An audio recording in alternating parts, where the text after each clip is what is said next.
ನಿಮ್ಮೆಲ್ಲರಿಗೂ ಗೊತ್ತಿರೋ ಹಾಗೆ ದರ್ಶನ್ ಅವರ ಅಭಿಮಾನಿಗಳು ಆದಷ್ಟು ಬೇಗ ದರ್ಶನ್ ಅವರು ಹೊರಗೆ ಬರಲಿ ಅಂತ ಹೇಳಿ ದೇವಸ್ಥಾನಗಳಿಗೆಲ್ಲ ಹೋಗಿ ಪೂಜೆ ಮಾಡಿಸಿ ಪ್ರಾರ್ಥನೆ ಸಲ್ಲಿಸ್ತಾ ಇದ್ದಾರೆ. ಇದು ಯಾವ ಊರು ಏನು ಅಂತ ನನಗೆ ಗೊತ್ತಿಲ್ಲ. ಇಲ್ಲೂ ಕೂಡ ದರ್ಶನ್ ಅವರ ಅಭಿಮಾನಿಗಳು 101 ಕಾಯಿಯನ್ನು ಒಡೆಯುವ ಮೂಲಕ ವಿಶೇಷವಾಗಿ ಪ್ರಾರ್ಥನೆ ಸಲ್ಲಿಸಿರೋದು ಕಂಡು ಬರ್ತಾ ಇದೆ. ಇವಾಗ ನಾನು ಮಾತಾಡಬೇಕು ಅಂತ ಈ ವಿಡಿಯೋ ಮಾಡಿದ ಉದ್ದೇಶ ಏನು ಅಂದರೆ, ಬಳ್ಳಾರಿಲಿ ಒಂದು ಘಟನೆ ನಡೆದಿದೆ. ಅದ್ರ ಬಗ್ಗೆ ನಿಮ್ಮೆಲ್ಲರಿಗೂ ಮಾಹಿತಿ ಹೇಳೋಣ ಅಂತ ಈ ಸ್ಟೋರಿ ಮಾಡ್ತಾ ಇದ್ದೀನಿ. ಇತ್ತೀಚೆಗೆ ದರ್ಶನ್ ಅವರ ಅಭಿಮಾನಿಗಳು ಬಳ್ಳಾರಿಲಿರೋ ದೊಡ್ಡ ಬಸವೇಶ್ವರ ಸ್ವಾಮಿ ದೇವಸ್ಥಾನಕ್ಕೆ ಹೋಗಿ ಪೂಜೆ ಮಾಡಿಸ್ತಾರೆ. ದರ್ಶನ್ ಅವ್ರದ್ದು ಒಂದು 4-5 ಫೋಟೋಗಳನ್ನ ತೊಗೊಂಡೋಗಿರ್ತಾರೆ. ಅವರು ಕೂಡ ಗರ್ಭಗುಡಿಯಲ್ಲಿ ಆ ಫೋಟೋಗಳನ್ನ ಇಟ್ಟಿರ್ತಾರೆ ಪೂಜೆ ಮಾಡೋರು. ಇದು ಗೌರ್ನಮೆಂಟ್ ದೇವಸ್ಥಾನ ಆಗಿರುತ್ತೆ.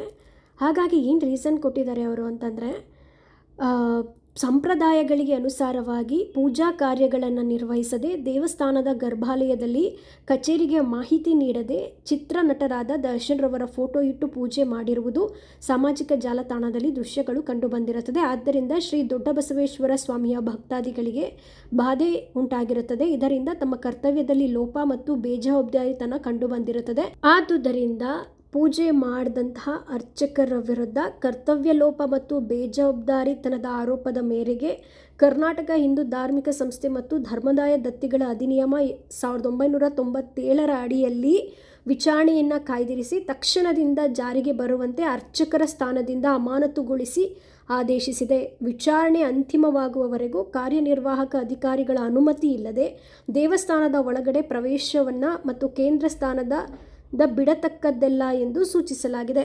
ಈಗ ಯಾವುದು ಸರಿ ಯಾವುದು ತಪ್ಪು ಅನ್ನೋದ್ರ ಬಗ್ಗೆ ನಿಮ್ಗೆ ಹೇಳೋಕ್ಕೆ ಅಂತ ನಾನು ಸ್ಟೋರಿ ಮಾಡಿಲ್ಲ. ನೀವೇನಾದರೂ ಪೂಜೆ ಮಾಡಿಸ್ಬೇಕು ಅಂದರೆ, ಅಥವಾ ಎಸ್ಪೆಷಲಿ ಗೌರ್ನಮೆಂಟ್ ದೇವಸ್ಥಾನಕ್ಕೆ ಹೋಗ್ತೀರಾ ಅಂತಂದರೆ ಸ್ವಲ್ಪ ಹುಷಾರಾಗಿರಿ. ಏನೋ ದರ್ಶನ್ ಅವ್ರ ಮೇಲಿರೋ ಪ್ರೀತಿಗೆ ನೀವು ತೊಗೊಂಡೋಗ್ತೀರಾ, ಅವ್ರು ನಿಮ್ಮ ಮೇಲಿರೋ ಪ್ರೀತಿಗೋ ಅಥವಾ ದರ್ಶನ್ ಅವ್ರ ಮೇಲಿರೋ ಪ್ರೀತಿಗೋ ಪಾಪ ಅವರು ಪೂಜೆ ಮಾಡ್ತಾರೆ. ಈ ಥರ ಏನಾದ್ರು ಆದಾಗ, ಈ ಥರ ಯಾರು ಕಂಪ್ಲೇಂಟ್ ಮಾಡಿದಾಗ ಹೇಗೇನು ಅವರು ಪಾಪ ಈ ರೀತಿ ಸಮಸ್ಯೆಯಲ್ಲಿ ಸಿಕ್ಕಾಕೊಳ್ತಾರೆ. ಹಾಗಾಗಿ ಸ್ವಲ್ಪ ಹುಷಾರಾಗಿರಿ, ಆಯಿತಾ? ಇವಾಗ ನಾನೇನು ನಿಮಗೆ ಪೂಜೆ ಸಲ್ಲಿಸಬೇಡಿ ಅಥವಾ ಪ್ರಾರ್ಥನೆ ಸಲ್ಲಿಸಬೇಡಿ ಅಂತ ಹೇಳ್ತಾ ಇಲ್ಲ. ಬಿಕಾಸ್ ನನಗೆ ಅದು ಯಾವ ಹಕ್ಕು ಇಲ್ಲ.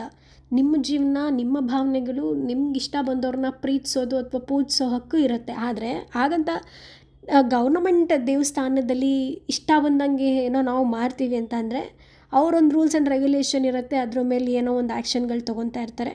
ಹಾಗಾಗಿ ಈಗ ನಿಮ್ಮ ಮನೇಲಿ ನೀವು ಪೂಜೆ ಮಾಡಿದ್ರೆ ಅದನ್ನು ಕೇಳೋರು ಯಾರೂ ಇರಲ್ಲ. ಅಥವಾ ಯಾವುದೋ ಒಂದು ಪ್ರೈವೇಟ್ ದೇವಸ್ಥಾನದಲ್ಲಿ ಏನೋ ಪೂಜೆ ಸಲ್ಲಿಸಿದ್ರೆ ಅಥವಾ ಏನೋ ಮಾಡಿದ್ರೆ ಅದು ಅವ್ರದ್ದೇ ಬೇರೆ ರೂಲ್ಸ್ ಆ್ಯಂಡ್ ರೆಗ್ಯುಲೇಷನ್ ಇರುತ್ತೆ. ಹಂಗೂ ನಿಮ್ಮ ಗೌರ್ನಮೆಂಟ್ ದೇವಸ್ಥಾನದಲ್ಲೇ ಪೂಜೆ ಸಲ್ಲಿಸಬೇಕು ಅಂದರೆ ನಿಮ್ಮ ಮನಸ್ಸಲ್ಲಿರೋ ಭಾವನೆನ ದೇವ್ರ ಹತ್ರ ಹೇಳ್ಕೊಳ್ಳಿ, ಆಯಿತಾ?